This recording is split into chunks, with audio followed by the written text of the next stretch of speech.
Good morning, Mr. Ranjit. Good morning.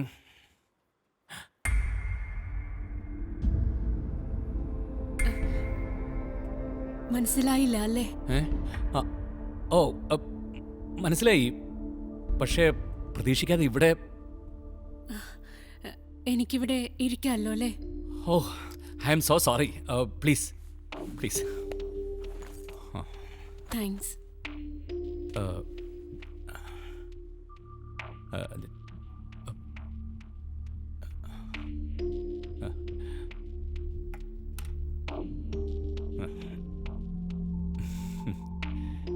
Designs ഒക്കെ നന്നായിട്ടുണ്ട്.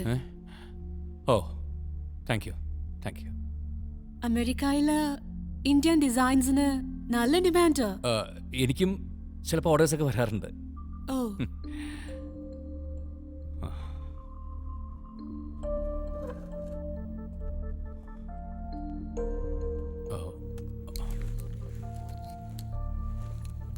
Beautiful.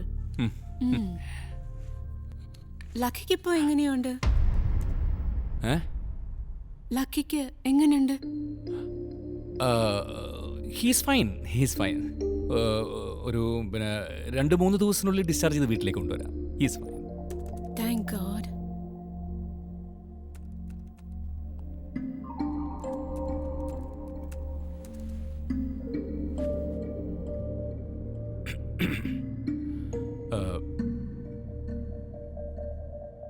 Divorce ആയതിനു ശേഷം അയാളെ വീണ്ടും കണ്ടിരുന്നോ?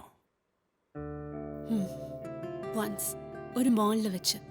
ഓ അയാളിപ്പോ ഒരു അമേരിക്കക്കാരിയെ കല്യാണം കഴിച്ച് 2 കുട്ടികളുടെ അച്ഛനായി കഴിയുന്നു. ഓ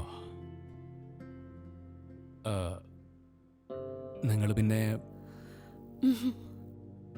I didn't get married again. ഓ ഞാൻ വന്നത് ലക്കിയെ അമേരിക്കയിലേക്ക് കൊണ്ടുപോകാനാണ്. ഓ അതിൻ്റെ ആവശ്യമൊന്നുമില്ല. ഞാൻ പറഞ്ഞില്ലേ, ഹീസ് ഫൈൻ. പിന്നെ അമേരിക്കയെ കൊണ്ടുപോയി ചികിത്സിക്കേണ്ട ആവശ്യമൊന്നുമില്ല. ട്രീറ്റ്മെൻറ്റിനല്ല, അവിടെ പെർമനൻ്റായി എൻ്റെ കൂടെ എൻ്റെ മകനായി വളർത്താനാണ്.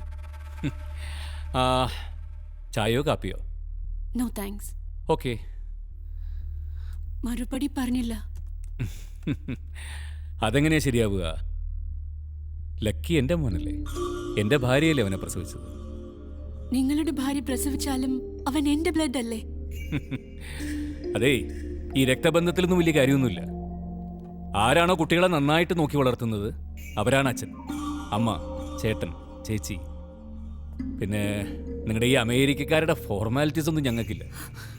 പക്ഷെ ഇവിടെ അവന്റെ കണ്ടീഷൻ വേസ്റ്റ് വാട്ടർ ഹാളിൽ വീഴാന്നൊക്കെ പറഞ്ഞ ന്യൂസ് കണ്ടപ്പോ I felt guilty. I'm responsible for this. So I want to take care of him. I am do justice. Hey, relax relax. നമ്മൾ എത്ര തന്നെ കരുതിയിരുന്നാലും വിധി എന്ന് പറയുന്നത് മറ്റൊന്നായ സംഭവിക്കാനുള്ളത് സംഭവിക്കുക തന്നെ ചെയ്യും. ലക്കിയെ ഞങ്ങൾക്ക് കിട്ടാൻ നിങ്ങളൊരു നിമിത്തമായിരുന്നിരിക്കാം. പക്ഷെ ഇപ്പോ ഞങ്ങളുടെ മകളേക്കാൾ കൂടുതൽ സ്നേഹിച്ചാണ് ഞങ്ങൾ അവനെ വളർത്തുന്നത്, ഞങ്ങളുടെ സ്വന്തം മകനെ പോലെ. ഇനിയും അത് അങ്ങനെ തന്നെയായിരിക്കും. ലക്കിയെ വിട്ടുതരാൻ പറ്റില്ല, അത്ര തന്നെ.